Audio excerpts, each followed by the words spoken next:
नमस्कार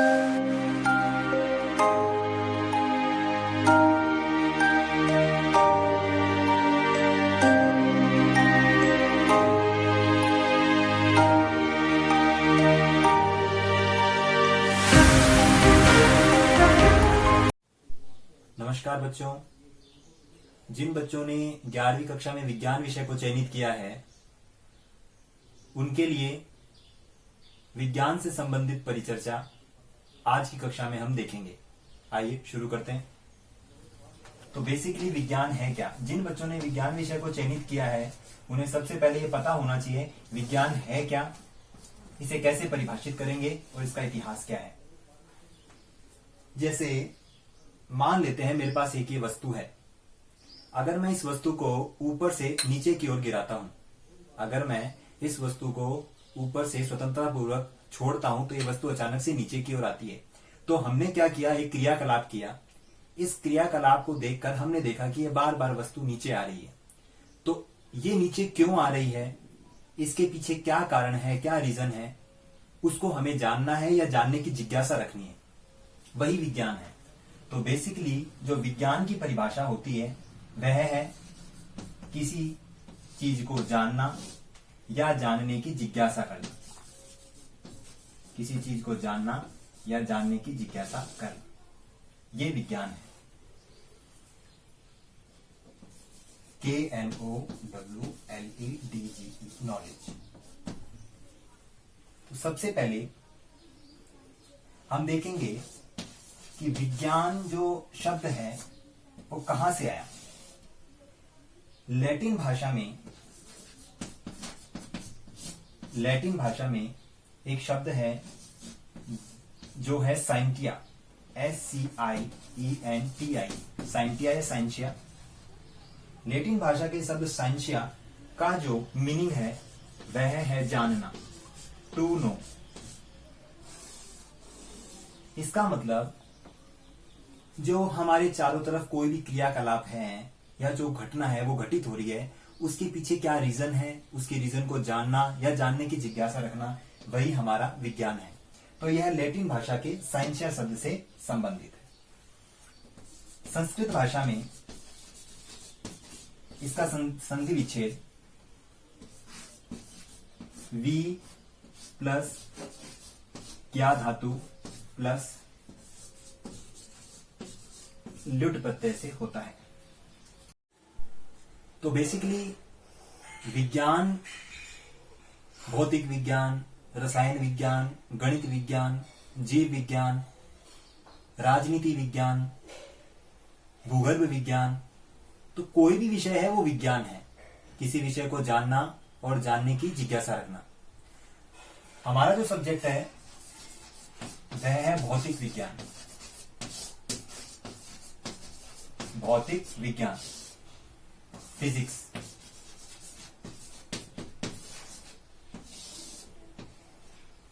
तो जो भौतिक विज्ञान है बेसिकली हम इस विषय में किन किन चीजों का अध्ययन करेंगे।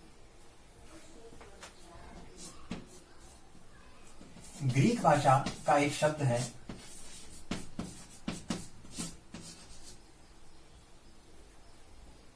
फ्यूसिस। जो भौतिक विज्ञान है, फिजिक्स, वह ग्रीक भाषा के शब्द फ्यूसिस से बना है, जिसका अर्थ है प्रकृति। अर्थात भौतिक, फिजिक्स का अर्थ है प्रकृति और विज्ञान का अर्थ है जानना। इसका मतलब यह हुआ भौतिक विज्ञान में हम प्रकृति ब्रह्मांड में जो भी घटना घटित हो रही है उसको जानेंगे और जानने की जिज्ञासा रखेंगे। ये भौतिक विज्ञान है, फिजिक्स है। बेसिकली जो फिजिक्स है वह डायनेमिक है। डायनेमिक का अर्थ क्या हुआ? जो हमारे फिजिक्स के लॉ, नियम या जो सिद्धांत है वह भिन्न भिन्न परिस्थितियों में चेंज हो सकते हैं। जैसे अभी तक की फिजिक्स में जितना भी अध्ययन हम कर रहे हैं उसमें किसी भी वस्तु का जो वेग है उसका वेग प्रकाश के वेग से बहुत कम होगा। v is less than c। कहने का मतलब है कि किसी भी वस्तु का वेग यदि प्रकाश के वेग से बहुत कम है तो वह फिजिक्स अलग होगी, और यदि किसी वस्तु का वेग या वेलोसिटी प्रकाश के वेग के लगभग बराबर है तो वह फिजिक्स एकदम डिफरेंट होगी। तो कहने का मतलब हमारी जो फिजिक्स है वह डायनेमिक हुई, वह कंडीशन के हिसाब से चेंजेबल हो जाएगी, क्योंकि जब किसी वस्तु का वेग प्रकाश के वेग को अप्रोच करेगा, वह बहुत फास्ट तरीके से मूवमेंट करना चालू करेगी, तो वस्तु का जो मास है, द्रव्यमान है, वह भी क्या होने लग जाएगा, परिवर्तित होने लग जाएगा, जिससे रिजल्ट के अंदर प्रभाव उत्पन्न होंगे। जबकि वेग का मान प्रकाश के वेग से बहुत कम होता है तो द्रव्यमान मास परिवर्तित नहीं होता है। आप इस चार्ट को नोट कर सकते हैं। बेसिकली भौतिक विज्ञान की जो बैकबोन है, रीढ़ की हड्डी, वह मैथमेटिक्स है। That is backbone of physics is mathematics. Mathematics के बिना हमारी फिजिक्स अधूरी है, क्योंकि कोई भी नियम, सिद्धांत या प्रयोग जब हम करेंगे तो उसका जो सूत्र विकसित करेंगे उसके लिए हमें मैथमेटिकल इक्वेशंस की हेल्प लेनी पड़ेगी। तो backbone of physics is mathematics. Basically होता क्या है, हम कोई भी एक्सपेरिमेंट करते हैं, प्रयोग करते हैं। जब अब हम कोई भी प्रयोग करेंगे तो वहां से हम क्या लेंगे, प्रेक्षण लेंगे, ऑब्जर्वेशन लेंगे। ऑब्जर्वेशन लेने के पश्चात हम क्या करेंगे, उन ऑब्जर्वेशन का विश्लेषण करेंगे, और विश्लेषण करने के पश्चात हम कैलकुलेशन, मैथमेटिकल कैलकुलेशन करेंगे, और उसके पश्चात निष्कर्ष ज्ञात करेंगे। और निष्कर्ष निकालने के पश्चात हम कोई भी नियम या सिद्धांत को प्रतिपादित कर लेंगे। तो भौतिक विज्ञान में बेसिकली क्या होता है कि हम कोई भी एक्टिविटी करते हैं, प्रयोग करते हैं, एक्सपेरिमेंट करते हैं, और उस प्रयोग के हम प्रेक्षण, ऑब्जर्वेशन लेकर उनका विश्लेषण करते हैं, और उनके ऊपर मैथमेटिकल कैलकुलेशन अप्लाई करके निष्कर्ष ज्ञात करते हैं, जिससे हमारे पास एक नियम या सिद्धांत का प्रतिपादन होता है। इन नियम और सिद्धांत को हम हमारी भौतिक विज्ञान में पढ़ेंगे, अध्ययन करेंगे।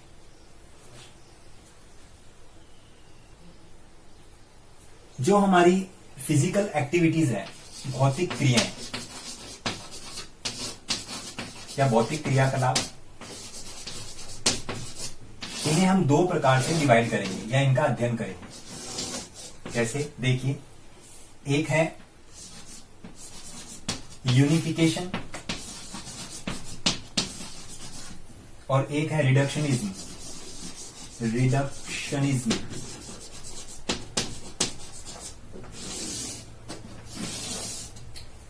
नाम से पता चल रहा है यूनिफिकेशन। यूनिफिकेशन का मतलब बहुत सारी चीजों को एक साथ अध्ययन करना, और रिडक्शनिज्म का मतलब है एक चीज को वर्गीकृत करके अध्ययन करना। तो बेसिकली यूनिफिकेशन में क्या होता है, हमारे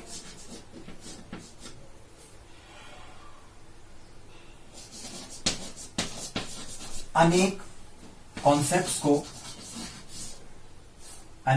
कॉन्सेप्ट और अवधारणाओं को हम क्या करेंगे,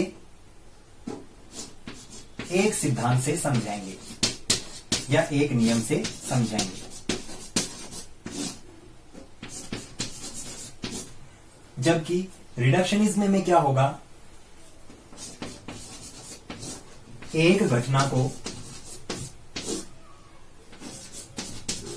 वर्गीकृत करके अध्ययन किया जाएगा, पार्ट्स में, टुकड़ों में। तो जितने भी भौतिक क्रियाकलाप हैं उन्हें यूनिफिकेशन और रिडक्शनिज्म के आधार पर स्टडी करेंगे। यूनिफिकेशन में क्या होगा, हम क्या करेंगे, बहुत सारे कॉन्सेप्ट्स को, फिनोमिनन को, अवधारणाओं को एक सूत्र में पिरो देंगे और उन सबको एक ही कॉन्सेप्ट से समझाया जाएगा। जबकि रिडक्शनिज्म में क्या होगा, एक भौतिक घटना या परिकलाप को अलग अलग चरणों में बांटकर डिफरेंट डिफरेंट तरीके से हम उसका क्या करेंगे, अध्ययन करें। आप इस चार्ट को नोट कर सकते। यूनिफिकेशन में हम एग्जांपल लेते हैं, जैसे न्यूटन का गुरुत्वाकर्षण का नियम। न्यूटन का गुरुत्वाकर्षण का नियम। इस न्यूटन के गुरुत्वाकर्षण नियम से हम क्या क्या फिनोमिनन समझा सकते हैं, जैसे किसी वस्तु का स्वतंत्रता पूर्वक गिरना, वस्तु का गिरना, इसके पश्चात जितने भी ग्रहीय पिंड हैं, उनकी स्थिति, उनका परिक्रमण हम अध्ययन कर सकते हैं गुरुत्वाकर्षण नियमों के आधार पर, जिसमें केपलर के लॉ हैं, इसके पश्चात ज्योतिष विज्ञान में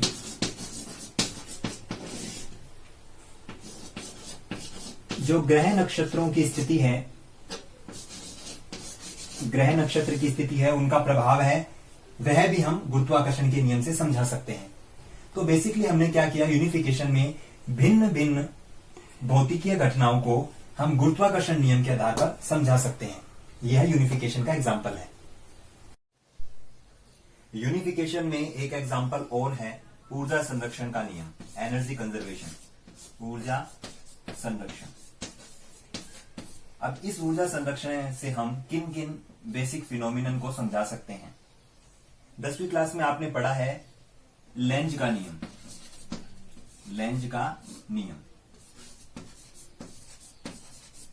लेंज के नियम में हम क्या करते हैं, चुंबकीय ऊर्जा को विद्युत ऊर्जा में कन्वर्ट करते हैं। इसका मतलब एनर्जी का रूपांतरण हुआ है एक रूप से दूसरे रूप में, अर्थात लेंज का नियम हम ऊर्जा संरक्षण से समझा सकते हैं। इसी प्रकार नाभिकीय अभिक्रियाओं में,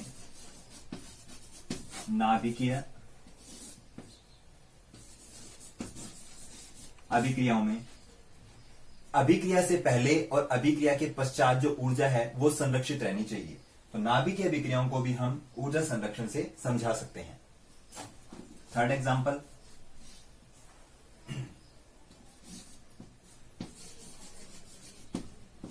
फ्लूइड मैकेनिक्स। फ्लूइड मतलब होता है द्रव। जब भी कोई द्रव किसी भी नली के अंदर प्रवाहित होता है तो वहां पर एक प्रमेय काम करती है, बर्नूली थ्योरम, जिसे हम कोर्स में पढ़ेंगे, बर्नूली थ्योरम। तो बर्नूली थ्योरम में भी हम ऊर्जा संरक्षण के नियम को उपयोग में लेंगे।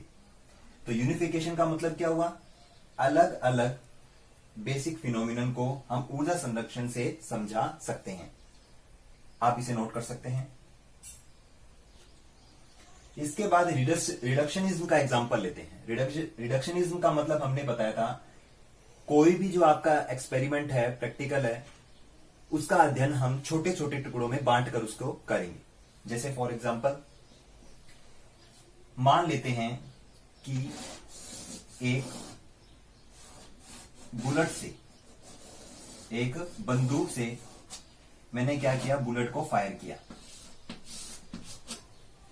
मैंने एक बंदूक से, गन से बुलेट को फायर किया जिसकी वेलोसिटी v है।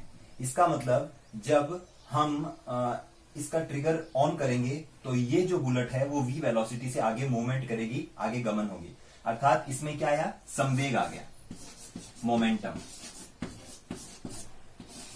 जब ये बुलेट किसी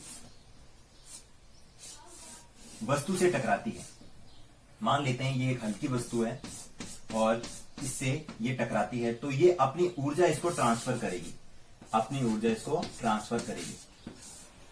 और यदि ये वस्तु मैं किसी धागे की सहायता से लटका दूं इस प्रकार से, तो जब ये गोली इससे हिट करेगी, टक्कर करेगी, तो टक्कर करने के पश्चात यह दोलन करने लगेगा और ये वस्तु यहां पे आ जाएगी। तो कहने का मतलब इस एग्जाम्पल में दो प्रकार की मोशंस हैं, एक लीनियर मोशन, रेखीय गति, और एक है दोलन गति। तो हम इस एग्जाम्पल में क्या करेंगे, पहले इस पार्ट का अध्ययन करेंगे और फिर इस पार्ट का अध्ययन करेंगे। इसमें जब ये यहां से टक्कर करेगा तो ये भी देखना पड़ेगा कि टक्कर प्रत्यास्थ है या अप्रत्यास्थ इसका भी अध्ययन किया जाएगा। और दोलन गति में यहां पर जब ये इसको टच करेगा तब इसकी काइनेटिक एनर्जी शून्य होगी। फिर स्टार्टिंग में काइनेटिक एनर्जी मैक्सिमम होगी और जैसे जैसे ये धीरे धीरे ऊपर जाएगा तो इसकी स्थितिज ऊर्जा बढ़ेगी और गतिज ऊर्जा कम होगी। तो इन चीजों का अध्ययन हम टुकड़ों में बांट बांट के करेंगे। ये रिडक्शनिज्म का एक एग्जाम्पल है, आप इसे नोट कर सकते हैं। अब हम ये देखते हैं कि जो फिजिक्स है, भौतिक विज्ञान है, वो समाज से कैसे संबंधित है, सोसाइटी से। How to relate physics to society. देखिए क्या होता है, व्यक्ति एक सामाजिक प्राणी है, मनुष्य, हम समाज में रहते हैं। तो जैसे मान लेते हैं व्यक्ति है, उसे अपनी आवश्यकताओं की पूर्ति करनी है। व्यक्ति को अपनी आवश्यकता की पूर्ति करनी,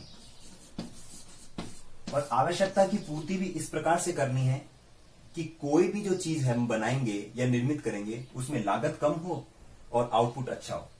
आवश्यकताओं की पूर्ति के लिए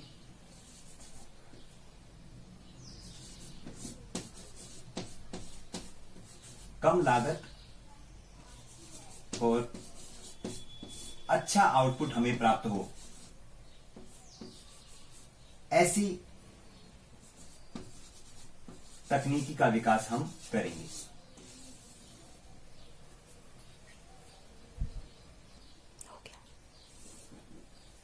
जब एक टेक्नोलॉजी का निर्माण होगा तो हम संसाधनों का निर्माण कर लेंगे। कौन से संसाधन? एक प्राकृतिक होते हैं, कृत्रिम। हम कृत्रिम संसाधनों का निर्माण कर लेंगे। ये कृत्रिम संसाधन जो होंगे वो क्या करेंगे, एक इन्वेंशन या खोज को जन्म देंगे, आविष्कार को।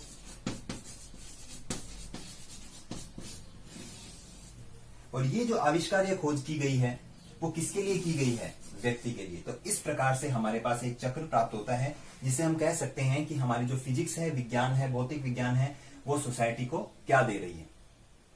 आप चार्ट नोट कर सकते हैं। विज्ञान ने कोई भी खोज जो की है वो वरदान के रूप में भी है और अभिशाप के रूप में भी है। ये सब आप भलीभांति जानते हैं। तो फिजिक्स ने या विज्ञान ने जो भी कोई खोज की है वह दो प्रकार से उपयोगी हो सकती है और अनुपयोगी भी हो सकती है। देखते हैं कैसे। विज्ञान वरदान और एक अभिशाप।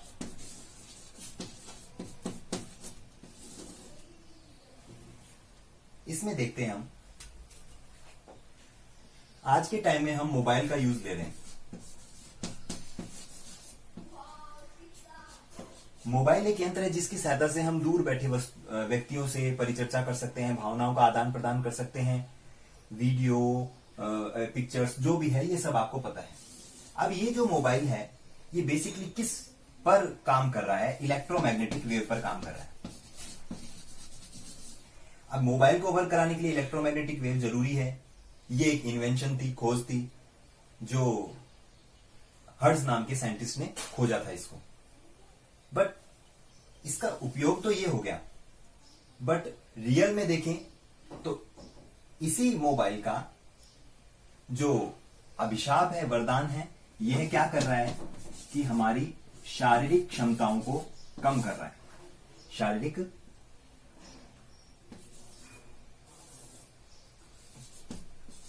बीमारियां आदि उत्पन्न कर रहा है। इसमें मानसिक भी हो सकती है, मानसिक। इसी के बाद इसी में दूसरा एग्जांपल लेते हैं, जैसे रेडियो एक्टिविटी, रेडियो एक्टिव पदार्थ। जो रेडियो एक्टिव पदार्थ है वो बेसिकली न्यूक्लियर फिजिक्स में पढ़े जाएंगे। अगर वरदान के रूप में देखें, इसका उपयोग देखें, रेडियो एक्टिव पदार्थ वास्तव में क्या होते हैं कि अपने में से लगातार स्वयं विकिरणों का उत्सर्जन करते हैं और इसका उपयोग अपन शांतिपूर्ण कार्य में कर सकते हैं, जैसे परमाणु भट्टी बिजली बनवाने।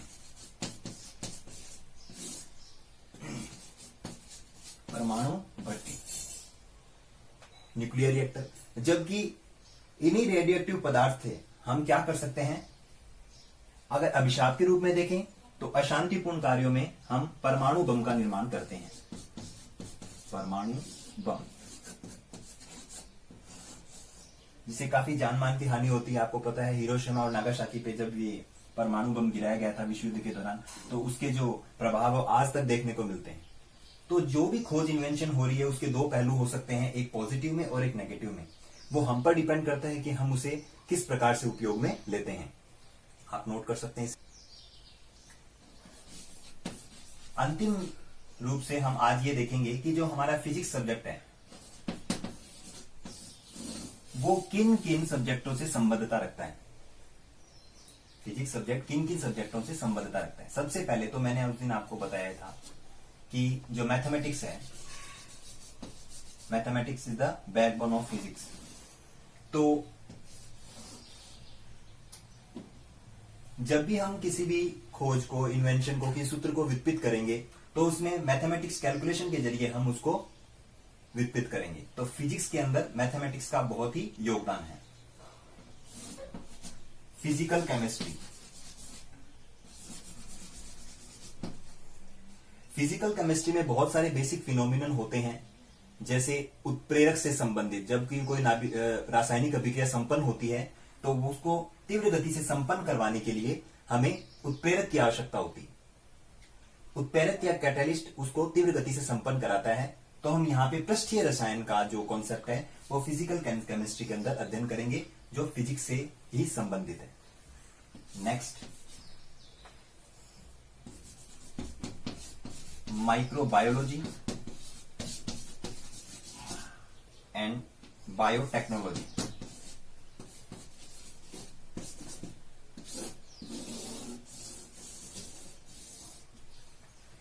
जब बायोलॉजी में फिजिक्स को ऐड कर दिया जाता है, टेक्नोलॉजी को ऐड कर दिया जाता है, तो ये वाली ब्रांच हमारे पास सामने आती है। इस ब्रांच में क्या होता है कि हम बहुत सारे इक्विपमेंट या उपकरणों को बनाकर उन्हें शरीर में प्रविष्ट कराकर हम क्या करते हैं, व्यक्ति का या मरीज का इलाज करते हैं। जैसे पहले पुराने टाइम में काफी जो ऑपरेशंस वगैरह होते थे वो चीर फाड़ करके होते थे। आजकल क्या करते हैं कि एक छोटी सी माइक्रोचिप होती है, उसे इंजेक्शन के द्वारा इंजेक्ट कर दिया जाता है और वो ही सारा ट्रीटमेंट करती है और उसका पूरा का पूरा जो स्क्रीन पर हमारे सामने उसको दिख जाता है। तो माइक्रोबायोलॉजी और माइक्रो बायोटेक्नोलॉजी के अंदर भी हम फिजिक्स का उपयोग करते हैं। इसके अलावा भूगर्भ विज्ञान, भूगोल,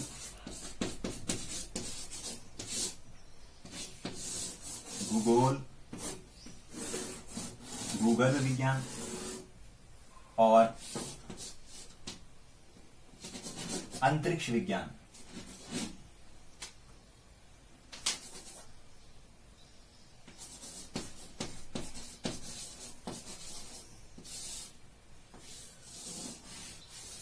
आदि में भी फिजिक्स के बेसिक कॉन्सेप्ट का अध्ययन किया जाता है। इसका मतलब जो फिजिक्स का जो दायरा है, जो क्षेत्र है, वो बहुत ही बड़ा है। तो आज की कक्षा में हमने ये देखा कि जो हमारा विज्ञान विषय है, विज्ञान में भी भौतिक विज्ञान, उसकी क्या परिभाषा है, उसका क्या कार्य क्षेत्र है, वो समाज को क्या दे रहा है, क्या वरदान, क्या अभिशाप है, किन किन सब्जेक्टों से उसका संबंध है, ये हमने आज देखा। धन्यवाद।